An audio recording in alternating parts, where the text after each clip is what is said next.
Recording चालू कर दी हमने।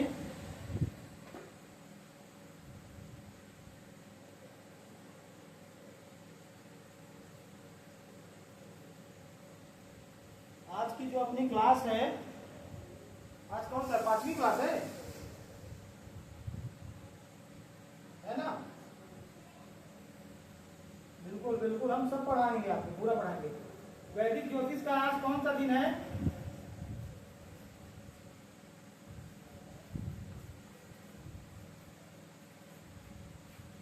आज क्या है? डे 5 है, 5वीं क्लास है ना? तो आज हम कुछ महत्वपूर्ण चीजों के बारे में जानेंगे, ज्योतिष के बारे में, जैसे कि इष्टकाल वगैरह, है ना? आज हम कुछ जानकारियां लेंगे, क्योंकि अभी तक हमने जो पढ़ा है तो वो ठीक है, वो राशि के बारे में हमने पढ़ा है, पर यह विषय जो है, अभी आज का विषय जो है, तो आज हम बात करेंगे इष्टकाल के बारे में, मतलब ज्योतिष से जुड़ी हुई कुछ महत्वपूर्ण चीजें जो आनी चाहिए हमें, है ना? महत्वपूर्ण जानकारियां इनको कहते हैं। ये बेसिक नॉलेज में इनकी जानकारी होना बहुत जरूरी है, ठीक है?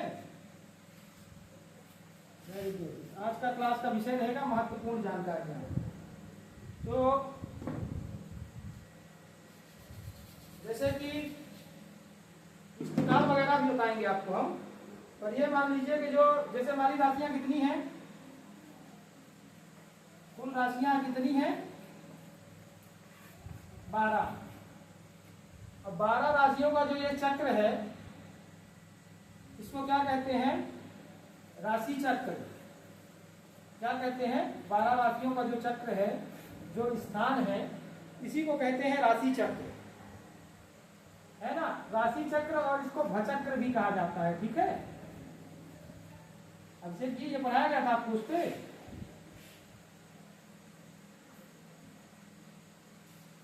है ना?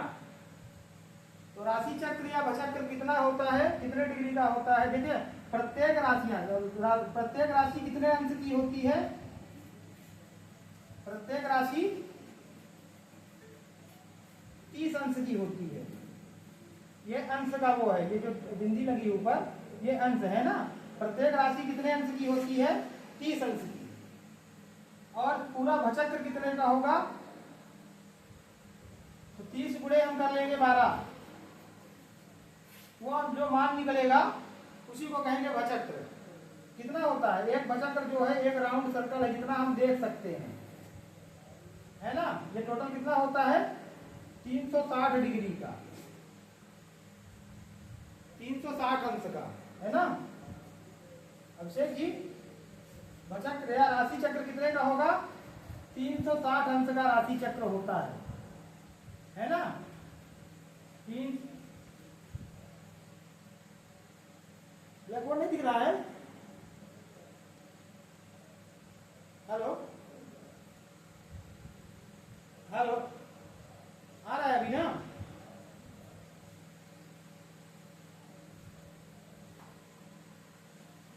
आपकी आवाज तो हमें क्लियर आ रही है, आपकी आवाज तो हमें क्लियर आ रही है।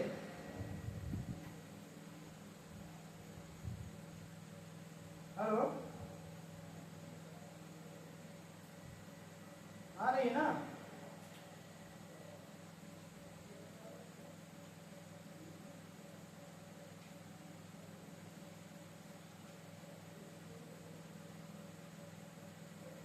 तो एक भचक्र कितने का होता है? 360 अंश का, है ना?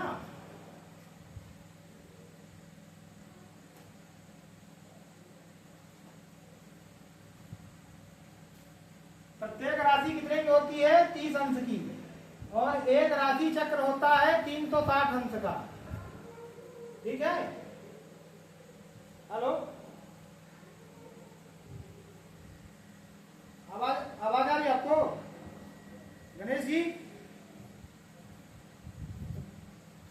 वीडियो भी दिख रहा है? वीडियो भी दिख रहा है ना? ये बोर्ड दिख रहा है आपको कि नहीं दिख रहा है? हाँ, तो ये मान लीजिए आप 12 राशियां होती हैं हमारी, और 12 राशियों के पूर्ण संपूर्ण चक्र को राशि चक्र कहते हैं, ठीक है, राशि चक्र कहते हैं। और राशि चक्र कितने का होता है? 360 डिग्री का। ये मेरा बोर्ड है तो मत पड़ रहा है, 2-4 दिन में नहीं हो जाएगा।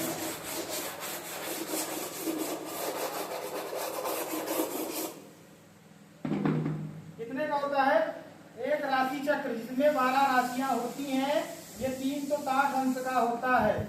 इसी में मेष आएगा, इसी में वृषभ आएगा। ये हो गया मान लीजिए मेष का स्थान, वृषभ का स्थान, मिथुन का स्थान, कर्क का स्थान, है ना, सिंह का, कन्या का, तुला का, वृश्चिक का, धनु का, मकर का, कुंभ का और मीन का, है ना। और ये सभी राशियां कितना होती है? 30 अंश की। इनका जो मान है वो 30 अंश का मान है, ठीक है। और एक राशि में कितने नक्षत्र आते हैं? हमारे नक्षत्र कितने होते हैं? 27 नक्षत्र, है ना। नक्षत्र कितने होते हैं? 27।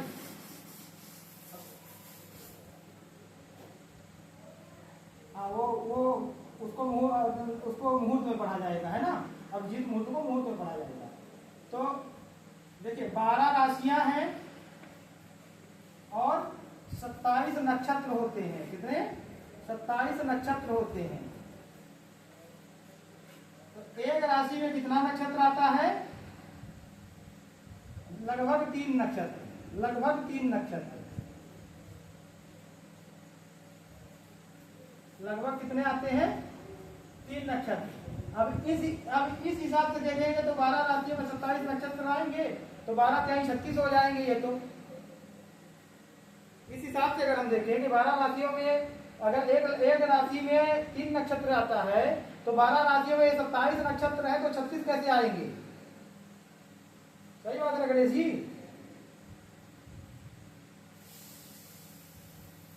तो राशि का मान कितना है? 30 अंश। प्रत्येक राशि कितना होती है? 30 अंश। और प्रत्येक नक्षत्र कितना होता है? 13.20 अंश। 13 अंश 20 कला। कितना होगा? इसको बोलेंगे 13 अंश और 20 कला। अब पूछो ये कला क्या है?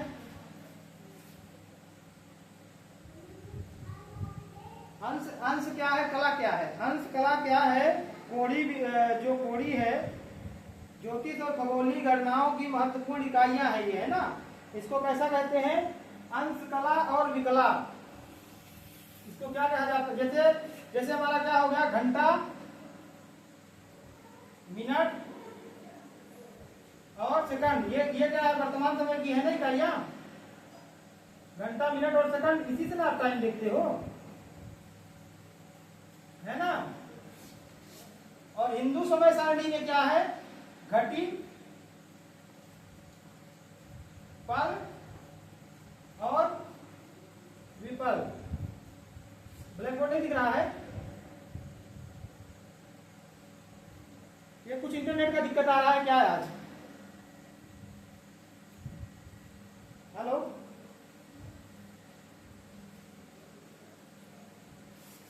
चलो हम बताते हैं, अभी आवाज आ रही है ना? हम बिल्कुल आसान तरीका बताएंगे आपको। देखो 12 राशियां होती हैं, प्रत्येक राशि 30 अंश की होती है, 27 नक्षत्र होते हैं, प्रत्येक नक्षत्र 13 अंश 20 कला का होता है। एक राशि पे लगभग 3 नक्षत्र आएंगे।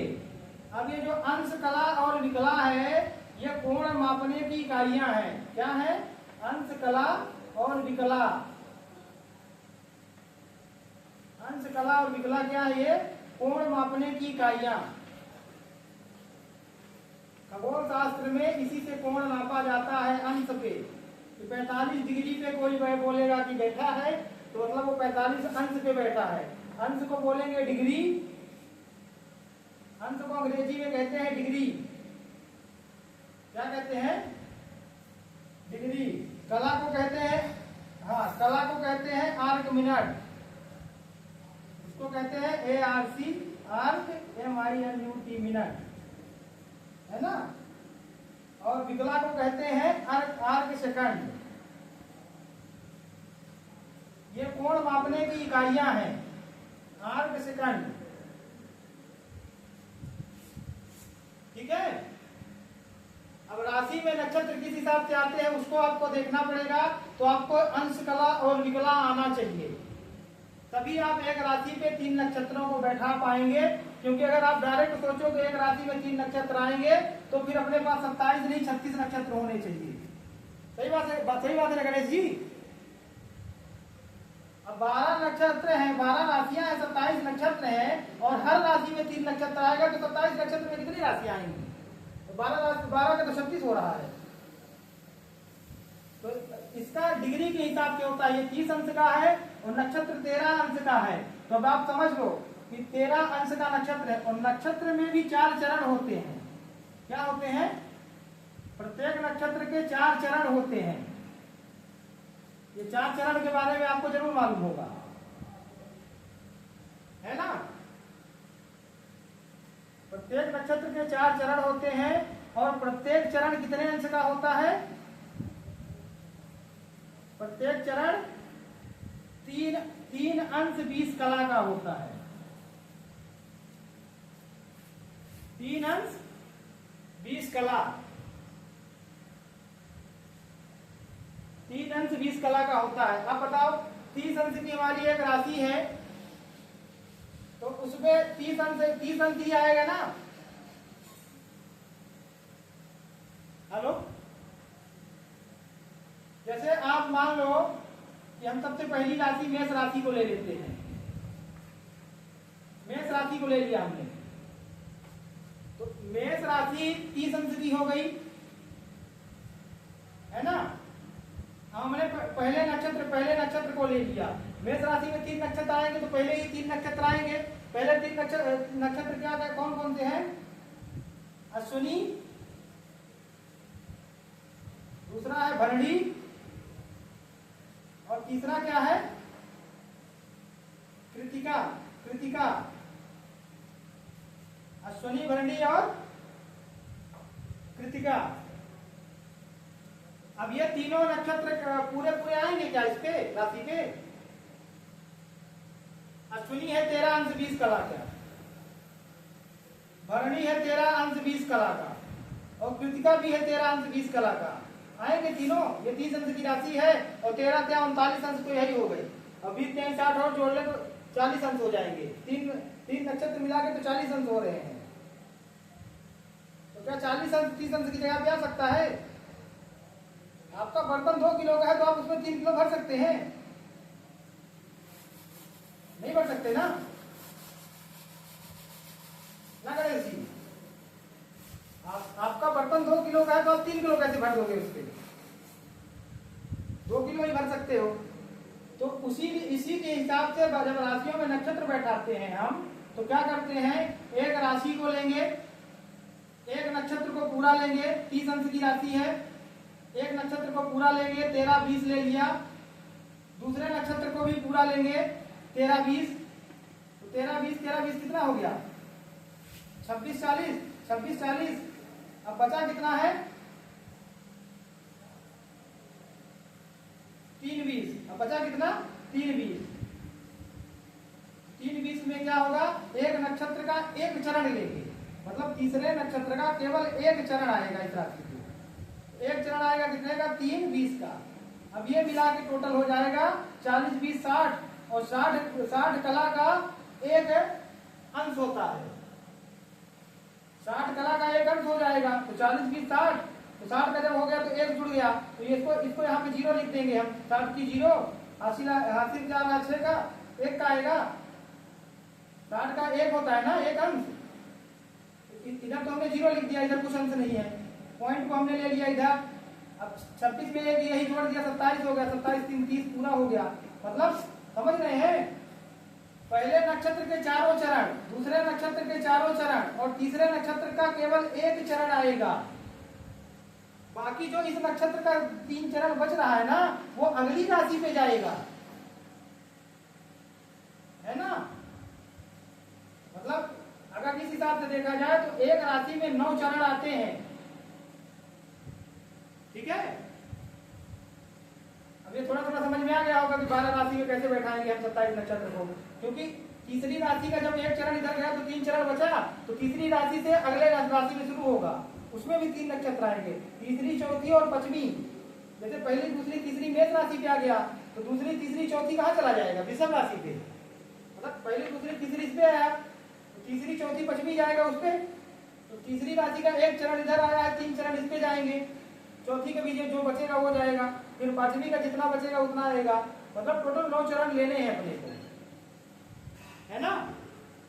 अब इसके लिए भी हम इसको बैठाने का तरीका और भी अच्छे से बताएंगे हम आपको। आज आपको हम केवल ये समझा रहे हैं, है ना। इसको राशि में नक्षत्र कैसे बैठाते हैं वो भी बताएंगे आपको। तो अंश कला और विकला क्या होता है, एक अंश बराबर 60 कला। कैसा, एक अंश बराबर 60 कला। 60 कला का एक अंश होता है, और एक कला बराबर 60 विकला। ठीक है, एक अंश बराबर 60 कला और एक कला बराबर 60 विकला। समझ में आ रहा है आपको। ये कहता है घंटे मिनट की तरह नहीं है, 60 मिनट का 1 घंटा होता है। तो 60 कला का एक अंश होता है, ये समझ लीजिए। अंश को मान लीजिए घंटा है, अंश को आप घंटा मान लीजिए कि ये घंटा है, ठीक है, जबकि वो घंटा नहीं होता है। अंश क्या है, कोण मापने की इकाई है, वो घंटा मिनट अलग चीज है ना।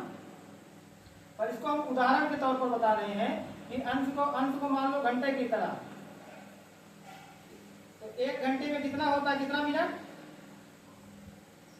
60 मिनट। तो एक अंश में कितना मिनट, कितना कला आएगा, कला को मान लो आप मिनट,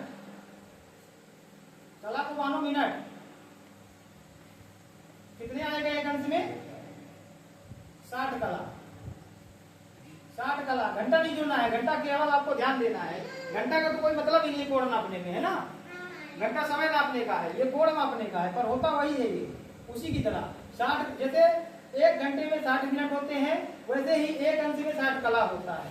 ठीक है, जैसे 1 मिनट में 60 सेकंड होते हैं सेकंड में 60 सेकंड, वैसे ही एक कला में 60 विकला होते हैं। एक कला में कितना होता है, 60 विकला होते हैं। अब थोड़ा साधारण लग रहा है आपको कि नहीं लग रहा है।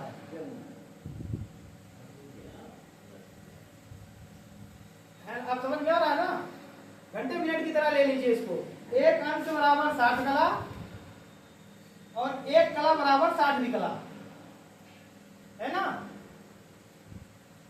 ये कोण मापने की इकाइयां हैं।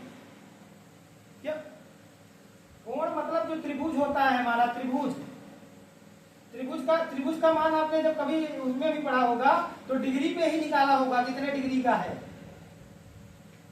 डिग्री पे ही निकाला होगा। उसी को अंश कला विकला कहते हैं, जिसको हम डिग्री कहते हैं। एक व्यक्ति यहाँ पे खड़ा है, आपने गणित में पढ़ा होगा, एक व्यक्ति यहाँ पे खड़ा है तो उसकी निगाह यहाँ पे पड़ रही है, इसकी डिग्री बताओ, ऐसे बनेगा डिग्री। ये गणित में आपने विषय पढ़ा होगा। त्रिकोण मापने की इकाई है, ये कोण मापने की इकाई है अंश कला और विकला, है ना। गणित के सब्जेक्ट में ये था 10वीं, है ना, 10वीं 8वीं के बाद ही 8वीं या 5वीं 6वीं के बाद ही आ जाता है ना। जहां से त्रिकोण और अन्य मतलब ज्यामिति वगैरह पढ़ाया जाता है ना, उसमें अंश कला विकला रहता है। तो ये एक अंश बराबर 60 कला और एक कला बराबर 60 विकला होते हैं। ठीक है, इतना आप नोट कर लो। अब आपको सरल पड़ेगा कि नक्षत्र कैसे आ जाएंगे। अब हम राशि का 30 अंश की राशि होती है तो 30 अंश बैठा पाएंगे। 13 अंश 20 कला का एक नक्षत्र होता है ना। एक नक्षत्र का मान 13 अंश 20 कला है, एक राशि का मान 30 अंश है। तो 30 अंश में जितना आएगा उतना ही बैठाएंगे ना हम।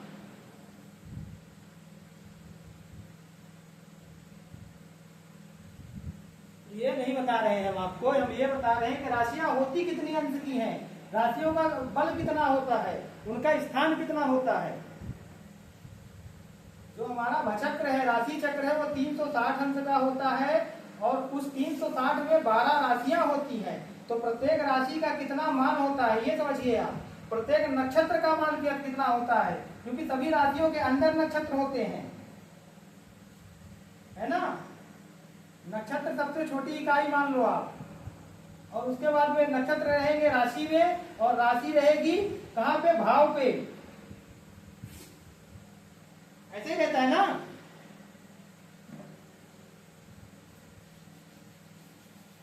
ये आप इसलिए समझिए क्योंकि आप राशियां भी पढ़ोगे, नक्षत्र भी पढ़ोगे, और राशि में नक्षत्र बैठाना आपको आना पड़ेगा, आएगा। आप अपनी अपनी राशि निकालो तो आपको मालूम पड़ेगा कौन से ग्रह में कौन कौन सी राशियां हैं, है ना। क्योंकि जब किसी का जन्म होता है तो उसका हम राशि नहीं देखते, उसका नक्षत्र देखते हैं कि किस नक्षत्र पे जन्म हुआ है, किस नक्षत्र पे जन्म हुआ, नक्षत्र देखते हैं और नक्षत्र से नाम अक्षर बताते हैं, राशि से नहीं। जब हम नक्षत्र से नाम अक्षर बताएंगे तो वो नक्षत्र जिस राशि पे पड़ रहा है वही राशि हो जाएगी। सही है ना, आ गया समझ में। गणेश जी आपके भी समझ में आ गया। तो ये चीजें हो गई, इसको भी याद करना है आपको, है ना।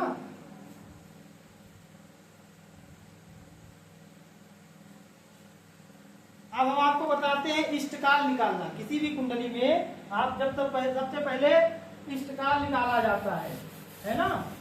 वो तो अभी आप कुंडली में डालोगे एप्लीकेशन में तो इष्टकाल आपको बता देगा कि इष्टकाल कितना था। इष्टकाल का मतलब क्या होता है, इष्टकाल को बोलते हैं जन्म समय।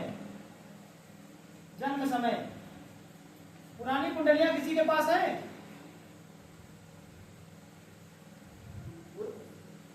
उसमें हमने देखा है कि उसमें आपका लिखा होगा समय इतने घटी पे आपका जन्म हुआ है। उसमें ये कहीं भी नहीं लिखा है कि 9:10 में आपका जन्म हुआ है। उसमें यह लिखा है कि 12 घटी पे जन्म हुआ है, 12 घटी इतने पलानी में आपका जन्म हुआ है। पुरानी कुंडलियों में आप देखोगे तो घटी पल में ही पूरा चीज दिया है। ये तो एप्लीकेशन की कुंडलियां हैं जिसमें घटी पल नहीं है ना। जब कोई जातक आपके पास पुरानी कुंडली लेके आएगा तो उसका जन्म समय आप कैसे निकालोगे। अंश कला विकला हो गया। इसके बाद हम बात करते हैं घटी पल और विपल के बारे में।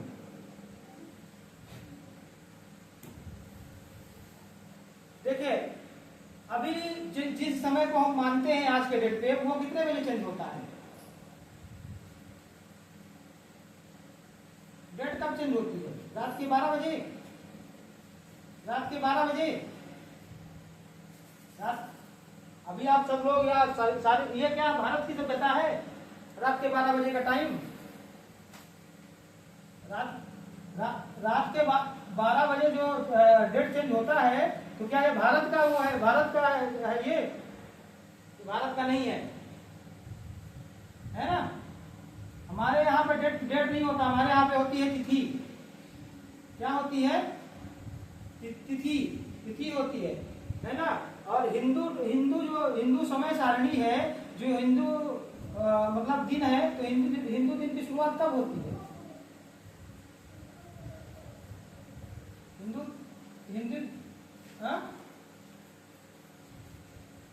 प्रातः काल नहीं। हिंदू दिन की शुरुआत होती है सूर्योदय से। कब से होती है, सूर्योदय से। जैसे सूर्योदय होगा तभी हमारा दिन शुरू होता है ना। ये रात के 12 बजे वाला समय वो समय नहीं है, ये आज के डेट में यही चल रहा है। पर अभी भी पंचांग में आपको यही दिखेगा। आप कभी भी तिथियों को क्या मानते हैं, तिथि भले 3 घंटे की हो, हम कहते हैं कि आज के डेट में मान लो कोई तिथि, हम मान लो आज 13 है, 13 को ज्यादा लोग मानते हैं, 13 को त्रयोदशी तिथि है ना। मान लो आज त्रयोदशी है, त्रयोदशी को शिव जी का पूजन करते हैं आप लोग, है ना। हाँ, इसमें से एक आध लोग ऐसे हैं जो कर्मकांड वगैरह करते हैं, कोई है। तो आप ये बताइए कि आप त्रयोदशी मान लो, हम कहते हैं कि सुबह के 8 बजे तक ही थी, उसके बाद में चतुर्दशी लग गई। तो बताओ आप चतुर्दशी मानोगे कि त्रयोदशी मानोगे, हाँ? अगर मान लो सुबह के 8 बजे से चतुर्दशी तिथि लग गई, उसके पहले तक त्रयोदशी थी, तो आप त्रयोदशी मानोगे कि चतुर्दशी मानोगे? हाँ? त्रयोदशी मानोगे। क्यों मानोगे? क्योंकि उदया तिथि में यही थी ना। उदया तिथि का मतलब क्या है? सूर्योदय के समय जो तिथि थी वही तिथि रहेगी दिन भर, है ना? जो सूर्योदय, क्योंकि हमारे दिन की शुरुआत सूर्योदय से होती है, ना कि रात के और ना कि 8 बजे से, है ना? तो उदया तिथि में चाहे 1 घंटे की ही तिथि हो पर पूरा दिन वही मानी जाएगी। तो हमारे दिन की शुरुआत सूर्योदय से होती है। अब किसी का मान लो अगर किसी का जन्म हो गया, पहले हम आपको इसके बारे में बता देते हैं कि ये निकाला कैसे जाएगा, उसके बाद उदाहरण भी बता देंगे आपको, ठीक है? जैसे ये रात के 12 बजे वाला पश्चात सभ्यता है, ये अपने यहाँ की सभ्यता नहीं है। रात के 12 बजे का दिन डेट चेंज होना, दिन चेंज होना, है ना? ये पश्चात सभ्यता है। तो 12 बजे अब मानना तो उसी को पड़ेगा, उसी के आधार पर दुनिया चल रही है ना? उसी के आधार पर दुनिया चल रही। हाँ, म्यूट बंद कर दीजिए, जब बोलेंगे तो बोलना आप। जैसे 12 बजे वाले टाइम को ही अपने को मानना पड़ेगा, क्योंकि यही टाइम हर जगह चल रहा है, यही टाइम घड़ी में भी बता रहा है। ये देखो 8:01 बता रहा है, घड़ी पर थोड़ी ना बता रहा है इसके, है ना? बता तो यही रहा है टाइम, पर हमको अपने टाइम को निकालना पड़ेगा, उसी को इष्टकाल कहेंगे। क्या कहेंगे? इष्टकाल। अब मान लीजिए किसी का जन्म 9 बजे हुआ है, सुबह में, सुबह के 9 बजे, तो इष्टकाल उसका 9 बजे थोड़ी ना आएगा। जन्म समय उसका 9 बजे है और उसको इष्टकाल हम निकालेंगे। इष्टकाल निकालने के लिए हम सूर्योदय का समय देखेंगे कि सूर्योदय कितने बजे हुआ था, ठीक है ना? अब सूर्योदय से देखें, सूर्योदय से शुरू करके 9 बजे तक में जितनी घटी पल आएगा वही उसका इष्टकाल होगा। समझ गए आप? हाँ गणेश जी, समझ रहे हैं आप क्या कहना चाहते हैं? हम नहीं समझ पाते हैं, चलो समझ जाओगे आप, है ना? समझ जाओगे। पहले आप टाइम को समझो। 12 बज रहे, 12 बजे टाइम को हम घंटे मिनट में लेते हैं। कैसे देखते हैं? घंटे मिनट और सेकंड में इसको हम देखते हैं। घंटे मिनट और सेकंड में हम इसको देखते हैं, बराबर ना? तो एक घंटा बराबर 60 मिनट और 1 मिनट बराबर, हाँ 1 मिनट बराबर 60 सेकंड। इतना तो मालूम है सबको, है ना? 60 सेकंड। अब इसी को हम हिंदू समय सारणी की इकाइयां क्या है? ये हो गया क्या? पश्चात सभ्यता की। हिंदू समय शुरुआत होता है सूर्योदय से, और इसका समय कैसे देखा जाता है? घटी पल और विपल में। कैसे? घटी पल, आपने बोला होगा ना, सुना होगा ना कि एक पल का समय नहीं है। आपने कहावत सुनी होगी ना, कह रहे हमारे पास तो एक पल का समय नहीं है। वो पल कहां से आया है? वो समय है ना? है ना? अच्छा, आपने ये भी सुना होगा कि निमिष मात्र का अंतर नहीं है। तो निमिष क्या है? आपने सुना होगा ना कि दोनों के बीच में निमिष मात्र का अंतर नहीं है। ऐसी कहावतें सुनी है आपने ना? तो ये निमिष क्या है? ये भी समय की इकाई है हिंदू धर्म की। ये ऐसे शब्द नहीं है ना? ये समय की इकाइयां हैं। उसके बारे में बताएंगे आपको। पहले आप घटी पल विपल को समझिए।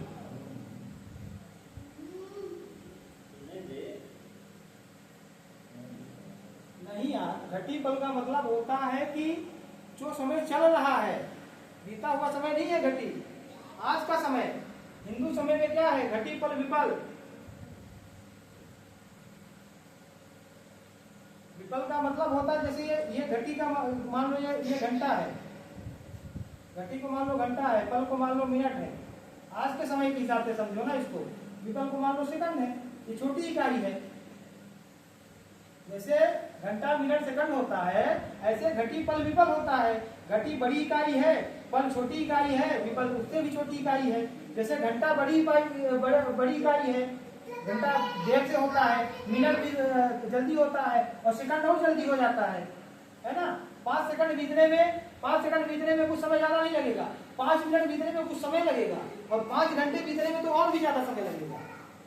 तो ये बड़ी इकाई है, ये छोटी इकाई है, ये सबसे छोटी है। इसी तरह घटी, पल और विपल है, ये सबसे बड़ी इकाई है, ये छोटी इकाई है और ये सबसे छोटी इकाई है ना। तो एक घटी कितने की होती है? एक घटी बराबर 60 पल। कितने की होगी? 60 पल की। और एक पल बराबर कितना होगा?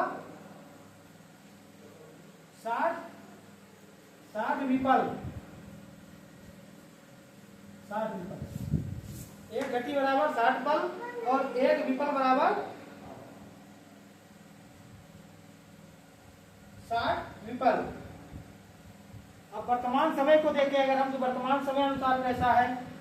क्योंकि ये घंटा तो बड़ा होता है, घटी थोड़ा सा घंटे से छोटी होती है ना। अब इसको हम जब इस पे ले जाएंगे, अलग इस पे ले जाएंगे, इसको अलग रखेंगे। अब इसको घटी को पल में बनाएंगे, मिनट में बनाएंगे हम। तो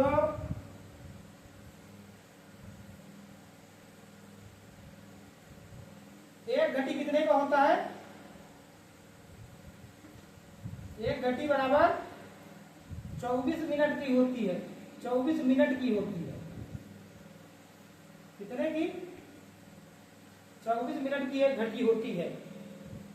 इस मिनट में वर्तमान समय अनुसार एक घटी का जो समय अनुमान समय दिया गया है वो 24 मिनट का है ना। तो एक घंटे में कितनी घटी आएगी? एक घंटे में कितनी घटी आएगी? थोड़ा जोड़ के बताइए आप में।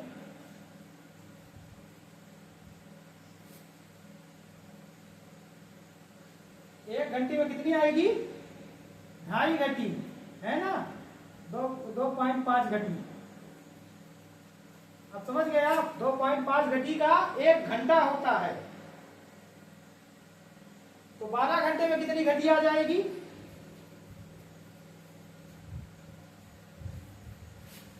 12 घंटे में कितनी घटी आएगी?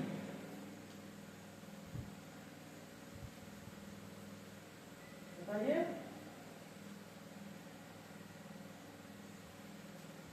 30 घटी। 12 घंटे में 30 घटी। जब 12 घंटे में 30 घटी आएगी तो दिन रात मिला करके कितना होता है? 24 घंटे होते हैं ना। दिन और रात मिला करके 24 घंटे होंगे ना। तो 24 घंटे में कितनी घटी आएगी? 60 घटी। मतलब एक दिन रात, इसको कहते हैं अहोरात्र। क्या कहते हैं इसको? अहोरात्र। अहोरात्र में कितनी घटी होती है? 60 घटी। 60 घटी बराबर एक दिन रात होता है। समझ में आया कुछ? नहीं आया? नहीं आया ना गणेश जी? थोड़ा आया ना, अब सब आ जाएगा। रुको और हाँ, मैथमेटिक पे है ही, ये मैथमेटिक पे है ही। अब ये हम आपको पढ़ा के हैं क्योंकि ये जरूरी है आपके लिए, है ना। क्योंकि जब आप हिंदू समय में निकालना जान पाओगे समय को, तब आप किसी का इष्टकाल बना पाओगे, नहीं तो आपको इष्टकाल बनाना नहीं आएगा, है ना। तो अब जैसे घटी का हो गया 24 घटी की 24 मिनट की एक घटी होती है, उसी तरह इस पे देखेंगे हम, पल में आएंगे, मिनट में आएंगे। जैसे घंटे का निकाला हमने, एक घटी में 24 मिनट होते हैं, एक घंटे में 2.5 घटी होती है। उसी तरह एक मिनट में 2.5 पल होते हैं। कितना? एक मिनट में 2.5 पल, 2.5 पल। एक मिनट में 2.5 पल, है ना। और एक सेकंड में 2.5 विपल, एक सेकंड में 2.5 विपल होंगे। 2.5 विपल। समझ में आ रहा है? बिल्कुल नहीं आ रहा है। अच्छा आप बताओ, आप लोगों में से कोई भी एक आदमी अपना डेट ऑफ बर्थ बताओ। आप जिसके पास कुंडली बनी हो पहले की, जो अपना इष्टकाल जानते हो। कौन इष्टकाल है आपके पास अपना, जानते हैं आप अपना इष्टकाल? अब हम बताएंगे आपको आपकी कुंडली। हाँ, मतलब नहीं है आपका इष्टकाल का। मान लो किसी जातक का उदाहरण ले लेते हैं, आप लोग भी उदाहरण लो, हम भी लेते हैं, ठीक है ना। मान लो किसी जातक का जन्म हुआ है, सीधा सीधा लेते हैं, सुबह के 8 बजे। किसी ने आपको कुंडली दे दी अपनी, बता दिया उसने डेट ऑफ बर्थ की है क्या, कुंडली खोलने का उसका हिंदू कैलेंडर है आपके पास, किसी के पास? चलो ऐसे ही बताते हैं। जैसे मान लो किसी का जन्म हुआ सुबह के 8 बजे, उसने बता दिया कि हमारा पंडित जी सुबह के 8 बजे जन्म हुआ, ठीक है। अब सुबह के 8 बजे तो आप एप्लीकेशन में डाल दोगे तो 8 बजे की कुंडली बन जाएगी, पर उसका इष्टकाल कैसे निकालोगे? तो उसका जन्म समय क्या था हिंदू समय अनुसार, तो जब तक इष्टकाल नहीं निकालोगे तब तक आपको तिथि सही से नहीं मालूम पड़ेगी, है ना। अब मान लो किसी का जन्म हुआ है 8 बजे और सूर्योदय उस दिन का हुआ है, सूर्योदय हुआ है, हम आपको सीधा सीधा हिसाब बताते हैं ताकि ज्यादा दिक्कत हो। 6 बजे सूर्योदय किसी का हुआ है 6 बजे और जन्म हुआ है 8 बजे, आप बताओ अब इसका इष्टकाल कैसे निकालोगे? घटी पल विपल में कैसे निकालोगे?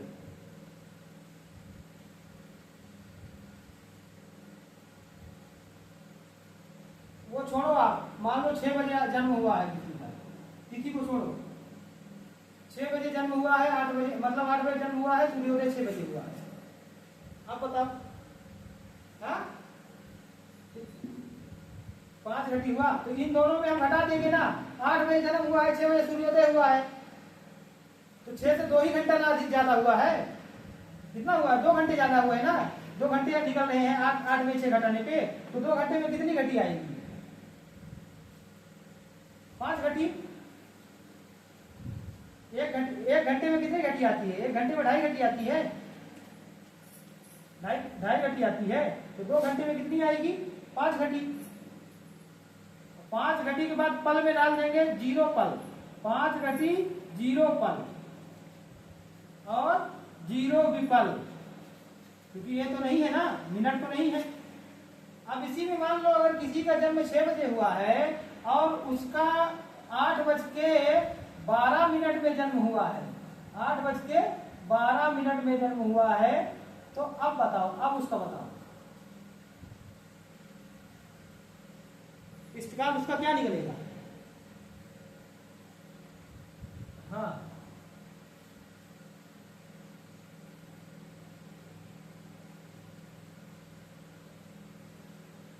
एक मिनट में देखो, 1 घंटे में 2.5 घटी होगी, 1 मिनट में 2.5 पल होंगे, 2.5 पल होंगे, और 1 सेकंड में 2.5 विपल होंगे। आ रहा समझ में? 5 घटी 30 पल। अब इसको निकाल लिया हमने, घंटे को घटी में निकाल लिया घंटे को, तो 2 घंटे हो रहे हैं, है ना। 6 के बाद 8 आ रहा, 2 ही घंटे हो रहे हैं। 6 के बाद 10 आएगा तो 4 घंटे होंगे, है ना। 6 के बाद 11 आएगा तो 5 घंटे होंगे, तो 5 घंटे को हम घटी में निकाल लेंगे, तो कितना आ रहा है हमारा? 5 घटी आ रही है। अब 12 मिनट में निकालेंगे तो 1 मिनट 2.5 घटी 2.5 पल का होता है ना। पल को निकालना है, घटी निकाल लिया, पल निकालना है अपने को, तो 1 मिनट 2.5 पल का होगा, तो 12 मिनट कितने पल का हो जाएगा? 30 पल। तो इसमें मतलब 8:12 का अगर हम देखेंगे तो 5 घटी और पल कितना आ गया? 30 पल, है ना। अब इसी में मान लो कि 8:12 और 30 सेकंड में जन्म हुआ है। अब बताओ, विपल निकालना पड़ेगा अपने को, तीनों निकालना पड़ेगा, क्योंकि घंटा मिनट सेकंड तीनों मिला है, तो घटी पल विपल तीनों निकलेगा इस पे, बताओ 30 सेकंड में कितने पल आएंगे, विपल कितने आएंगे? 1 सेकंड में 2.5 विपल होते हैं, 2.5 का गुणा करो उस पे 30 में, 3 दूनी 60 और 3 दूनी 60 और 15 और 75। हाँ 75 आ रहे हैं, तो कितना आ रहा है? 75 विपल आ रहा है, 75 विपल आ रहा है ना। पर 75 विपल जब आ रहा है तो 60 के ऊपर जो जाएगा उसको हम पल में ले लेंगे, क्योंकि 75 विपल का 60 पल का 60 विपल का एक पल भी तो होता है। तो 60 है उसका मतलब 60 विपल का एक पल भी तो होता है ना। तो जब 75 पहुंच रहा है तो 75 में 60 तो निकल ही जाएगा, इधर से निकल जाएगा ना। तो 60 को हम इधर ले आएंगे तो एक पल ये और बढ़ जाएगा, तो ये 31 पल हो जाएगा। अब इधर कितने बचे? 15 बचे। तो मतलब उत्तर क्या आया? 5 घटी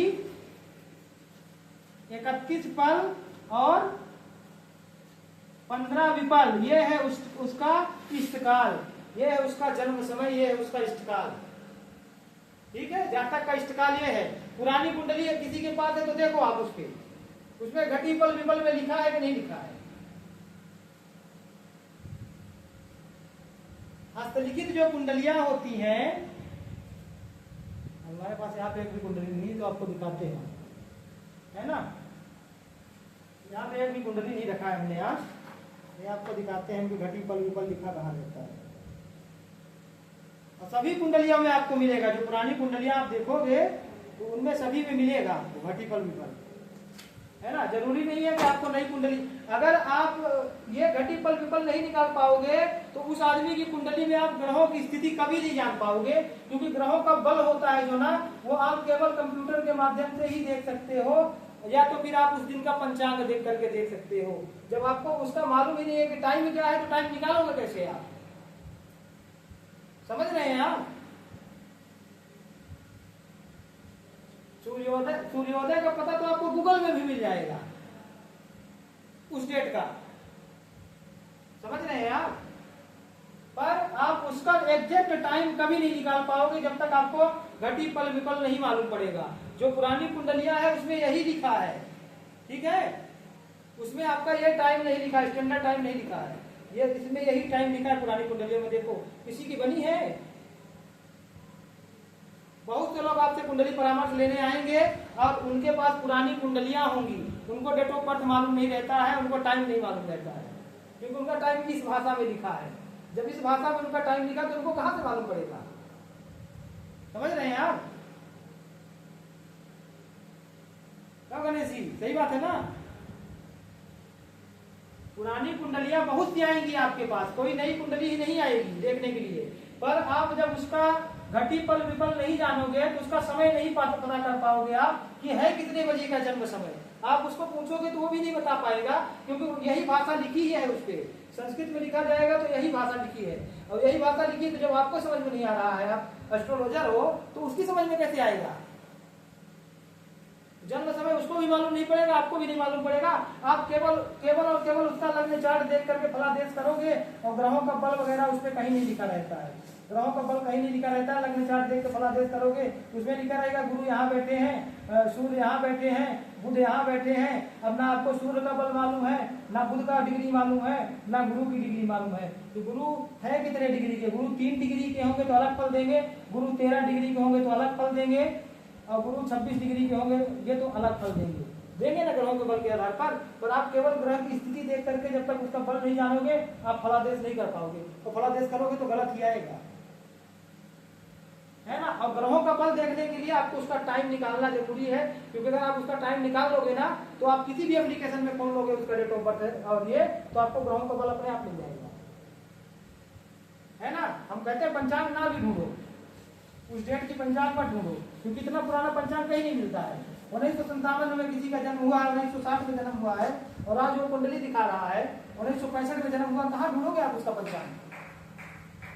1965 का पंचांग आपके पास थोड़ी ना रखा है, सही बात है ना गणेश जी।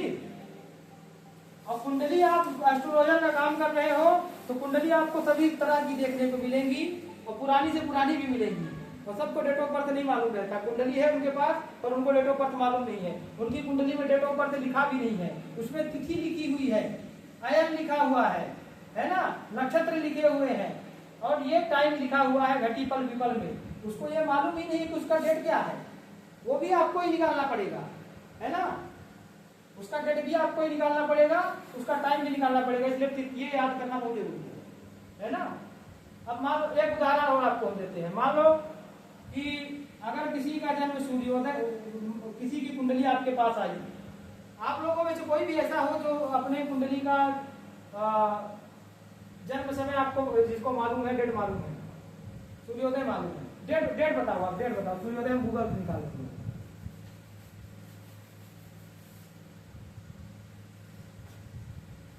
देखो 9 AM आपको मालूम है कि 9 AM है, पुरानी कुंडली आपकी बनी है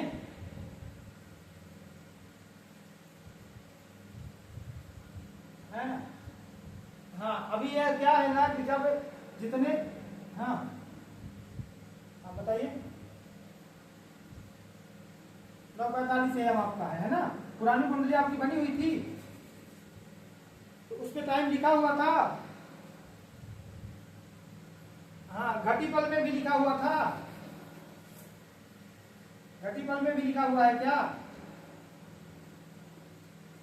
जैसे हम बता रहे हैं घटी पल विपल में।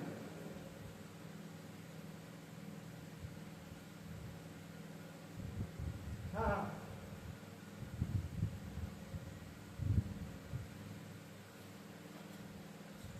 16 सितंबर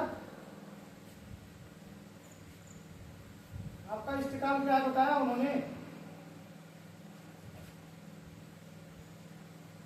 सुबह का है इष्टकाल, एग्जैक्ट क्या है आपका 1988।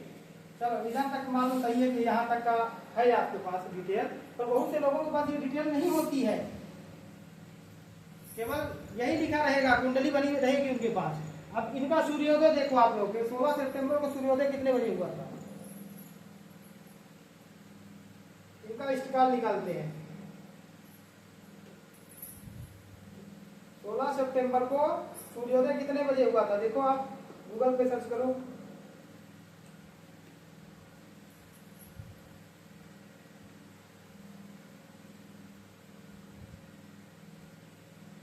सूर्योदय से जितना समय बीता है वही इष्टकाल है ना। सूर्योदय से जितना समय बीता है वही आपका इष्टकाल है। 16 सितंबर 1988 सूर्योदय कब हुआ था,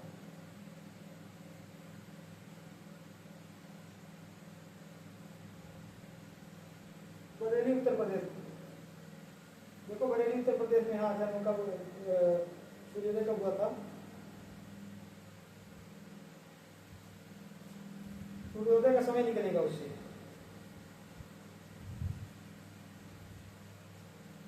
5:49 में, है ना, देखा आप लोगों ने, सूर्योदय हुआ था 5:49 में 49, 5 बज के, उससे क्या होता है, ये जो 9:45 का आपने टाइम बताया ना, तो ये तो चलो आपके पास टाइम है तो ठीक है, पर किसी की कुंडली में सूर्योदय का समय लिखा रहेगा और समय लिखा रहेगा घटी पल विपल में, तो आप कैसे पता करोगे कि 9:45 ही समय है, जब घटी पल में लिखा है, अगर आपको निकालना नहीं आएगा। वो कर रहे हैं अभी तो। अब आपका इष्टकाल 9:45 नहीं है, अब हम 9:45 को देखेंगे। इसमें 5:49 पे आपका जन्म हुआ, सूर्योदय हुआ था, 9:45 पे आपका जन्म हुआ था, है ना, तो 5 4 9, अब देखो 5:45 है और 49 है, तो पहले हम 45 में 49 को घटाएंगे, मिनट को मिनट में घटा देंगे, 45 में 49 तो जाएगा नहीं, है ना, सही बात है ना, तो 45 घटा दिया तो बचा कितना नौ, हम नौ नौ से एक अगर उधार ले लिया उधर, 9 से अगर उधार लिया, कितना कितना घंटा होगा? 5 3 8, 3 घंटे है ना। अब ये इसमें से हमने लिया था एक उधार, तो ये हो गया था कितना? 60 45 105 हो गया था, बराबर 105 हो गया ना, क्योंकि एक लेंगे तो 60 मिनट लेंगे ना। 105 मिनट हो गया। 105 मिनट में 49 घटा दो, कितना होता है? 105 में 49 घटा दो, 105 में 49 घटा दिया, सीधा सीधा बताओ कितना होता है? 56। कितना निकल गया? 3 घंटे 56 मिनट। मतलब सूर्योदय के समय से और इधर आपके जन्म समय के बीच का अंतर कितना है? 3 घंटे 56 मिनट का अंतर है सूर्योदय के समय से। अब 3 घंटे 56 मिनट, सर्टिफिकेट की बात हम नहीं कर रहे हैं, आपका इष्टकाल बता रहे हैं। 3 घंटे 56 मिनट में कितने घटी पल आएंगे बताओ? 3 घंटे में कितनी घटी आएगी गणेश जी? 3 घंटे में कितनी घटी आएगी? 2 3 6।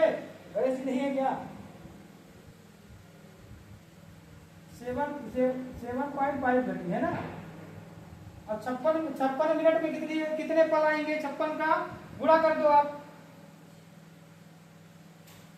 56 का 2.5 से गुणा कर दो, 56 गुणे 2.5 कर दो, तो 56 दूनी कितना हो गया? 50 दूनी 100, 6 दूनी 12, 112, और 56 का आधा कर लो 28, 28 12 कितना हुआ?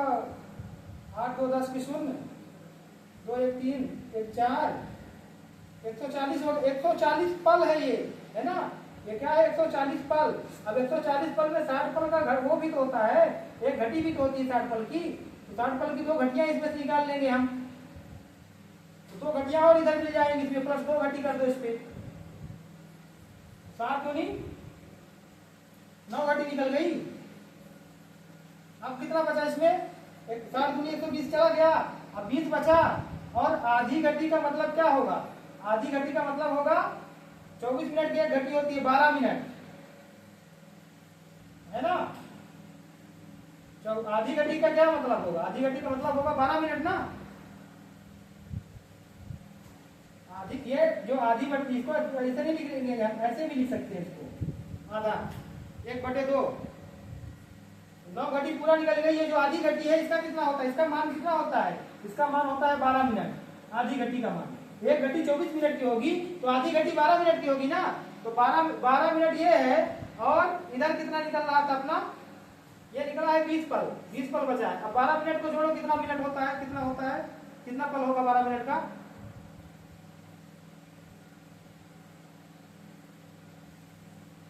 12 दूनी 24, 6 30, 30 पल हो गया ये। अब ये 20 पल ये बचा था, तो 30 20 कितना हो गया? 50 पल। अब जब एक घटी नहीं है तो उसको हम साढ़े में थोड़ी ना लिखेंगे, 9 घटी 50 पल। आ गया समझ में? 9 घटी 50 पल ये आपका, और 0 विपल ये आपका इष्टकाल है। 9 घटी 50 पल और 0 विपल आपका इष्टकाल है। उस तिथि में 9 घटी और 50 पल पे आपका जन्म हुआ था। एक दिन में 30 घटी होगी, एक दिन रात में 60 घटी होगी। आ गया समझ में? उनको लगता है गणेश जी के सिवा किसी को समझ नहीं आया है। आप लोग एक बार इसको पढ़ो, हमको ऐसा लग रहा है ना, आप एक बार इसको पढ़ो, ठीक है। हम आपको पीडीएफ देते हैं, एक बार पढ़ो, और पढ़ने के बाद वीडियो देखो और समझो, और समझने के बाद ये सिंपल है ही नहीं, ये सबसे है ही नहीं सिंपल। ये जब तक आप इसका घटी पल विपल का समय नहीं निर्धारित कर पाओगे ना, तब तक पुरानी कुंडलियां आप देख नहीं पाओगे, है ना।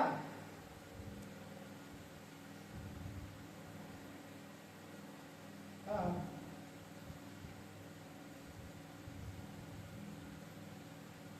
देखो अब और भी चीजें हम आपको लिखवा देते हैं, ठीक है।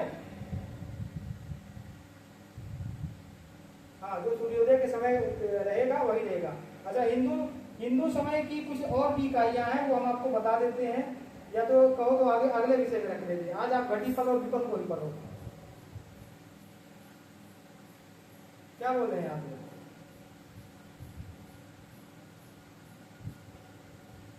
इसको ही देखते हैं आप लोग ना, तो 2-3 चीजें आप नोट कर लो, आप इतना याद करो बस। और किसी के पास भी पुरानी कुंडली है आपके पास में, तो आप उसमें देखो एक बार, उसमें समय कहाँ लिखा है, उसमें कहीं समय आपको नहीं दिखेगा, उसमें घटीपल विपल लिखा रहेगा। किसी के पास अपने माता पिता की कुंडली हो या घर में किसी की भी कुंडली ऐसी हो जो 1980 के पहले की बनी है, जो 1980 के पहले की बनी हुई कुंडलियां हैं, सब में आपको टाइम कहीं नहीं मिलेगा, सभी में इष्टकाल लिखा हुआ मिलेगा, इष्टकाल ही लिखा रहेगा, बराबर है ना। कहीं भी समय आपको नहीं मिलेगा, और उस इष्टकाल से आपको वर्तमान समय निकालना पड़ेगा।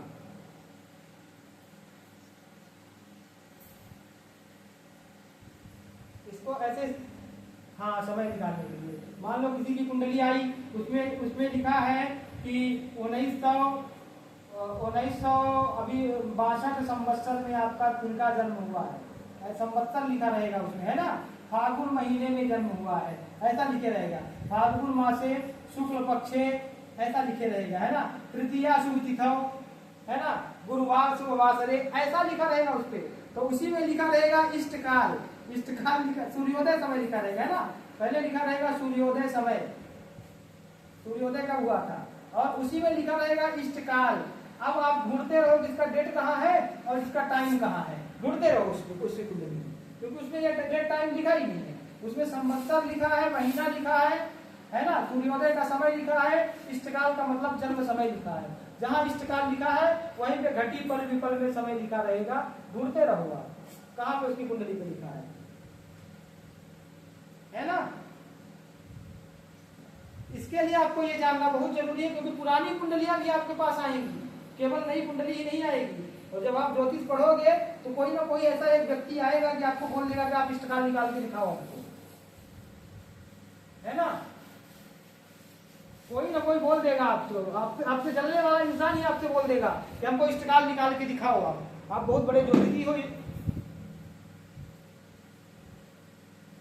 वो हाँ पूछ सकते हैं कि बताओ भाई, पुराना ज्योतिषी जो होगा उसको इष्टकाल मालूम होगा, पर नए लोगों को जिन्होंने कंप्यूटर का सहारा एकदम से ले लिया है ना, उनको बिल्कुल नहीं मालूम है कि इष्टकाल वगैरह होता क्या है, भयात भगोग क्या होता है ना। भयात भगोग होता क्या है, इष्टकाल क्या होता है, ये चीजें उन लोगों को नहीं मालूम है, पर आपको ये चीजें मालूम होनी चाहिए। किसी के भी पास बैठोगे ना तो वो आप खुद पूछ लो उससे, जो बहुत बड़ा ज्योतिषी बन रहा है, उससे भयात भगोग पूछ लो कि है क्या, ये किस मध्य का है, भयात क्या है, भगोग क्या है ना, इष्टकाल क्या है ना, और भोग काल क्या है। जब आपकी महादशा चालू होती है, कभी आपने नोटिस किया है कि महादशा आपकी आधे से चालू होती है? क्यों आधे से चालू होती है? अगर उस महादशा का वर्ष 13 वर्ष की वो महादशा है तो पूरा 13 वर्ष ना होकर के आपका शुरू होता है 6 वर्ष से। ऐसा क्यों होता है? सबकी कुंडली में देखो बीता हुआ लिखा रहता है, भोग काल लिखा रहता है, भोग काल लिखा रहता है कि भोग काल इतना हो चुका है, इतना बीत गया है। कैसे निकालोगे आप जब आपको मालूम ही नहीं है कि भोग काल क्या है, भगवत क्या है, भगोग क्या है, ये कैसे निकालोगे आप? समझ रहे हैं? हम आपको केवल ज्योतिष पढ़ाएंगे नहीं, हम आपको ज्योतिष बनाएंगे, है ना। हम केवल पढ़ाएंगे नहीं, आपको बनाएंगे भी। इतना लोड बहुत है आज के लिए आप लोगों के लिए, ठीक है। ज्यादा लोड देने में ना आप लोग भाग जाओगे, छोड़ छाड़ के भाग जाओगे। आपको 2-3 चीजें याद करना है। आपको पहला याद करना है सरल तरीके में, आप केवल इसको याद करो। इसको कैसे बैठाना हम अगली क्लास में बताएंगे, है ना। आपको याद करना है एक अंश बराबर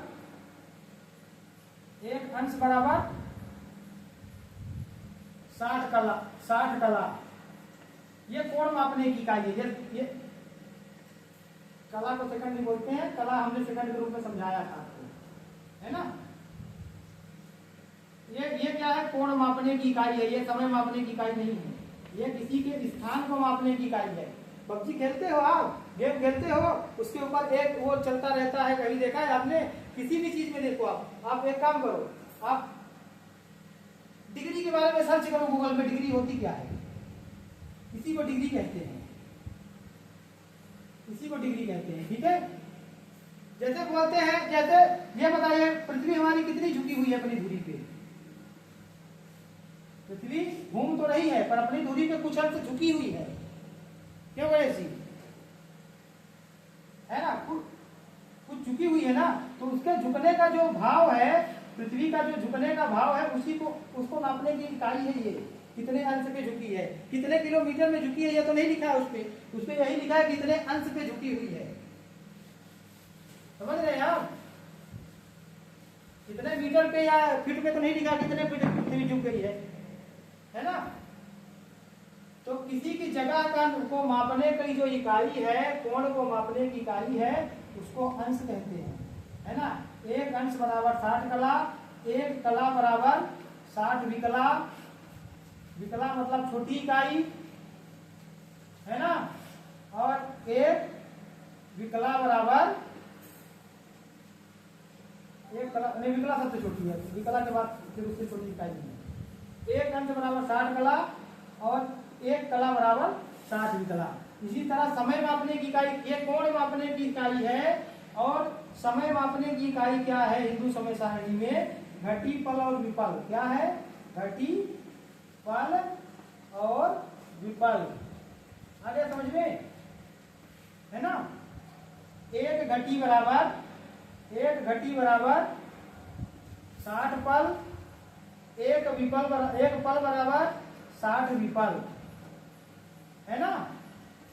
अब जब इसी को हम वर्तमान समय की हिसाब लगाते हैं तो एक घंटा बराबर, एक घंटा, घंटे में आगे घंटा मतलब आवर, जो आवर बोलते हैं, ठीक है, आवर्स, है ना।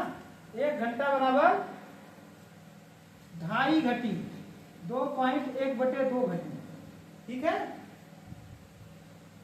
एक घंटा बराबर 2.5 घटी और एक मिनट बराबर, ये आप आज पढ़ोगे तो कल आपको अपने आप याद हो जाएगा, ये भूलने वाली चीज है और जीवन भर नहीं भूलोगे। एक मिनट बराबर 2.5 पल, आज के समय के हिसाब से, है ना। और एक पल बराबर 2.5, 2.1/2 पल, विपल। विपल सबसे छोटी इकाई होगी समय मापने की, ठीक है। ये याद कर लो, आपको ये याद कर लो, इसको कैसे बैठाना है हम बताएंगे आपको ये याद हो जाए बस, कितने मिनट की ये होती है ना, वर्तमान समय के हिसाब से। और एक घटी 24 मिनट की होती है। जब 1 घंटे में जब 2.5 घटी आएगी तो मतलब ये समझ लो कि 1 घटी 24 मिनट के करीब होती है, वर्तमान समय के हिसाब से 1 घटी 24 मिनट की होती है, ठीक है। इतना याद करो आप, इतना याद करो आज। कल हम इसके बारे में, अगली क्लास में हम इसके बारे में बात करेंगे। पढ़ाने के लिए तो आपको और पढ़ा दें, लंबा सब्जेक्ट है, पर अगर आप लोगों को और चीजें बताएंगे तो शायद आप लोग अभी जब ये नहीं समझोगे तो आगे भी नहीं समझ पाओगे, है ना।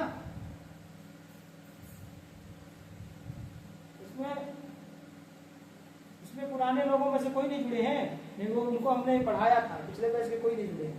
1-2 लोग पिछले बैच से भी है, दोबारा पढ़ रहे हैं, तो बोल रहे हैं कि पिछले बैच में शादी ब्याह था ना, तो बहुत से लोगों की क्लासेस छूट गई हैं, फिर से जुड़े हैं। वो लोग हैं नहीं, उनको ये पढ़ाया है हमने, उनको ये मालूम है ना।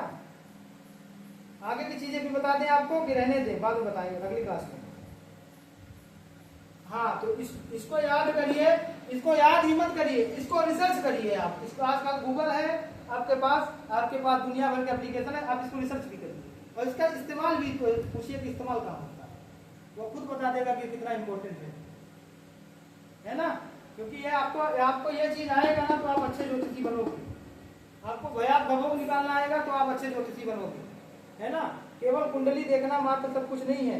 आप कहीं किसी बड़े सम्मान समारोह में गए, कहीं पे भी गए, आपको कोई पूछ लिया ना और नहीं आएगा ना, तो उस टाइम पे जो आपकी बनी बनाई इज्जत है ना वो डाउन हो जाएगी, ये समझ लीजिए आप कहते हैं आपने ज्योतिष का काम अच्छा किया और आगे चल के आपके 10-20 हजार फॉलोवर हो गए, पर आपको ये चीजें नहीं आती हैं, तो ये चीजें हमेशा कम खटकेंगी आपको, है ना। और 10-20 हजार फॉलोवर हैं आपके, सब अच्छी बात है, पर अगर किसी ने पूछ लिया आपको ये नहीं आता है